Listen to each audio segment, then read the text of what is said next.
O que a adolescência faz de errado? O link para este artigo encontra-se abaixo na descrição do vídeo. A adolescência é uma obra de arte comovente, mas uma representação enganosa dos desafios enfrentados pelos meninos britânicos. Alec Minassian era um garoto desajeitado no meu colégio. Ele miava para os alunos no refeitório e nunca conseguia olhar uma mulher nos olhos. Tenho medo de garotas, ele costumava declarar sem ser solicitado, com uma voz aguda e infantil. A maioria dos alunos achava que era um tique verbal estranho. Ele era mais estranho do que o típico adolescente da escola secundária Torlélia, uma criação brutalista dos anos 1960 cuja arquitetura ameaçadora, corria o boato, fora projetada para reduzir as distrações, isolando os alunos do ar fresco, da luz solar e de outros estímulos do mundo exterior. As janelas eram um luxo reservado às aulas em uma ala recém-construída, de onde se podia vislumbrar o céu cinza ônix sobre Toronto.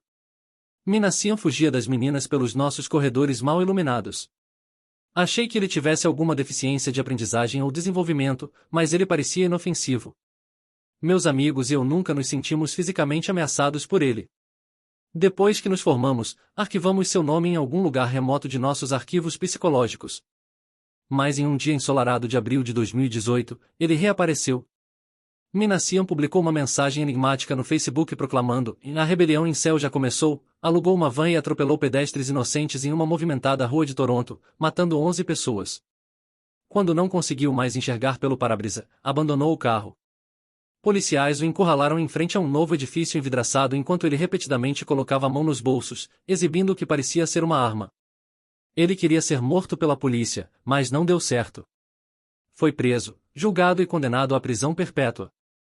A violência de Minassian iluminou uma comunidade digital bizarra da qual a maioria dos pais, diretores e políticos nunca tinha ouvido falar. Celibatários involuntários, ou incels, reuniam-se em fóruns digitais como o Reddit 4chan, onde lamentavam sua posição na base da pirâmide moderna das relações sexuais. De acordo com a visão de mundo incel, a dinâmica do mercado de acasalamento é definida por stasis, garotas populares e atraentes, e chads, a minoria de homens, semelhante a Chris Hemsworth, por quem as mulheres se sentem atraídas. Pessoas de aparência mediana, normais e betas, ocupam os degraus intermediários. Bem no fundo, estão os incels, caras com quem nenhuma mulher se rebaixaria a ponto de ter um relacionamento. Muitos incels acreditam que não há sentido em viver. Eles tomam a pílula preta e aceitam a desesperança de sua existência. Em casos raros, esse desespero leva à violência, como no caso de Minassian. A série mais popular da Netflix no mundo hoje é sobre um adolescente que mata uma jovem depois que ela rejeita suas investidas e o pratica cyberbullying. Ele a esfaqueia até a morte em um estacionamento e vai para casa dormir. Uma equipe da SWAT arromba sua porta na manhã seguinte. "Olhe para mim agora", grita o garoto durante um momento poderoso no terceiro episódio, parado ameaçadoramente sobre sua interrogadora sentada, com as veias pulsando. "Você não controla o que eu faço na minha vida." A série gerou discussões acaloradas em todo o Reino Unido, tanto na política quanto na mídia. O primeiro-ministro Keir Starmer convidou os criadores para o número 10 da Downing Street e pediu que exibições de adolescência fossem realizadas em todas as escolas. O líder da oposição conservadora Kimi Badenoch foi criticado por não assistir à série. A Polícia Metropolitana emitiu um comunicado. Os pais estão se reunindo para conversar com seus filhos sobre o assunto. Professores estão alertando sobre os clubes dedicados aos fãs de Andrew Tate, um influenciador abertamente misógino que foi acusado de estupro e tráfico sexual.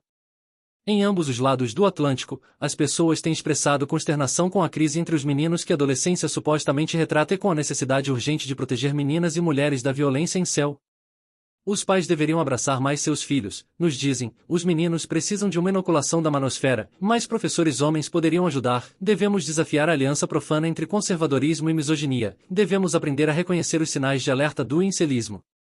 William Costello, um importante pesquisador sobre incels, é cético quanto à possibilidade de estarmos em meio a uma crise. Costello foi recentemente coautor do que descreve como o maior estudo sobre incels do mundo, que destaca discrepâncias importantes entre a representação dos incels na série e o que sabemos sobre eles a partir de pesquisas. Em contraste com a representação da série, os incels são etnicamente diversos, a 42% se identificam como pessoas de cor, são superrepresentados no espectro autista, a 30%, e frequentemente aderem a valores políticos centristas ou de esquerda, a 63%. Não há nenhuma epidemia de violência inspirada pela manosfera entre os jovens no Reino Unido ou em qualquer outro lugar. Portanto, simplesmente não é uma epidemia nesse nível, disse Costello Aquilette em um podcast recente, alertando que decisões políticas sobre qualquer tópico devem ser baseadas em pesquisas sóbrias, e não em uma peça de arte performática altamente emotiva, não importa o quão poderosa seja essa peça. Podcast #279, quão precisa é a adolescência? Io na Itália conversa com William Costello, um psicólogo evolucionista cujo trabalho se concentra em incels, sobre os erros e acertos da série Adolescência da Netflix sobre esse grupo. Podcast #279, quão precisa é a adolescência? Io na Itália conversa com William Costello, um psicólogo evolucionista cujo trabalho se concentra em incels, sobre os erros e acertos da série Adolescência da Netflix sobre esse grupo. A maioria das discussões sobre os desafios enfrentados pelos meninos é distorcida por narrativas políticas construídas em torno de estereótipos grosseiros.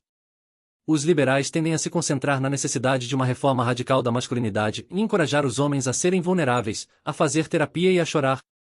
Os conservadores frequentemente insistem que os homens simplesmente precisam se tornar mais fortes.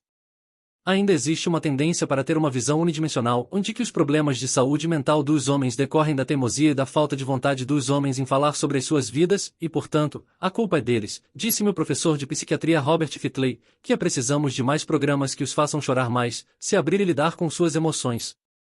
A pesquisa não mostra realmente que essa narrativa envergonha e culpa os homens e os impedirá ainda mais de usar serviços ou de levar a psicologia a sério. Sou contra essa narrativa. Na psicologia, os homens às vezes são enquadrados como mulheres defeituosas. Eles precisam se parecer com mulheres que conseguem chorar e falar muito sobre suas emoções, que aparentemente estão mais em contato com seus sentimentos. Mas os dados não mostram isso. Um relatório histórico sobre a situação dos jovens, Lost Boys, foi lançado poucos dias antes de adolescência e recebeu muito menos atenção do que o drama da Netflix. Publicado pelo Centro para a Justiça Social, um think tank de centro-direita, o relatório expõe meticulosamente os problemas urgentes que muitos jovens britânicos enfrentam em 6 grandes áreas: emprego, educação, família, criminalidade, saúde e vícios digitais. As mulheres estão começando a ganhar mais do que seus pares masculinos, visto que os homens estão abandonando a escola e o trabalho em taxas mais altas do que as mulheres. A ausência paterna também está aumentando. Enquanto apenas 1/5 dos adolescentes nascidos em 1970 não morava com ambos os pais, hoje esse número é quase a metade. A ausência paterna está associada a uma constelação de consequências negativas para os meninos: pior saúde mental, notas baixas e maior probabilidade de acabar na prisão. As meninas parecem ser menos suscetíveis aos efeitos negativos da ausência paterna. Não se trata apenas de Andrew Tate ou de influenciadores digitais, eles são os sintomas, não a causa, segundo o relatório.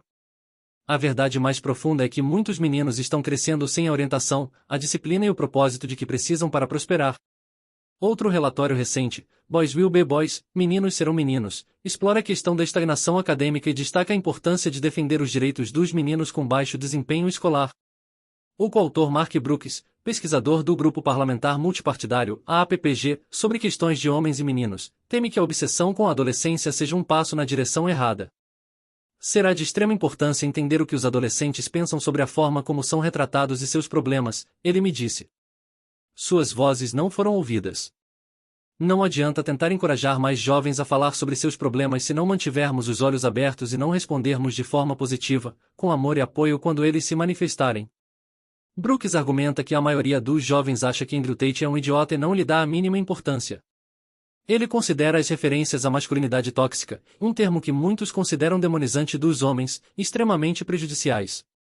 O psiquiatra Locke Kanogia, cujo canal no YouTube incentiva formas mais saudáveis de expressão masculina, me disse que acredita que a tecnologia cada vez mais viciante é um dos principais fatores que impedem o progresso dos meninos. Precisamos ensinar nossos filhos a desenvolver relacionamentos saudáveis com a tecnologia, disse ele. O mais importante é que precisamos de uma visão positiva da masculinidade. Força, resiliência, responsabilidade, essas não são características a serem suprimidas, mas sim aproveitadas para o bem, explica o prefácio do relatório Garotos Perdidos. Em meio aos temores constantes do Clube dos Velhos Rapazes, um mecanismo que permite aos homens discriminar as mulheres, excluindo-as de círculos sociais poderosos onde são tomadas decisões políticas e de contratação importantes, eliminamos muitos dos espaços comunitários mais modestos onde meninos e homens se encontravam.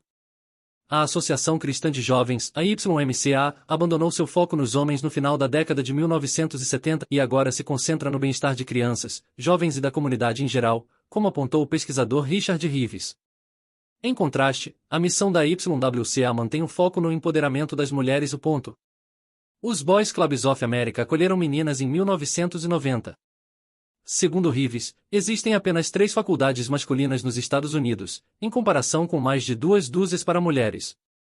De modo geral, a tendência tem sido que as organizações masculinas se tornem mistas, enquanto as femininas permanecem unissexo, ou pelo menos mantêm sua missão específica de servir meninas e mulheres. Em muitas empresas e organizações, haverá redes ou grupos femininos, mas não equivalentes para homens, explica Rives. A adolescência corre o risco de intensificar os medos da masculinidade tóxica, sem nos aproximar de realmente ajudar os meninos.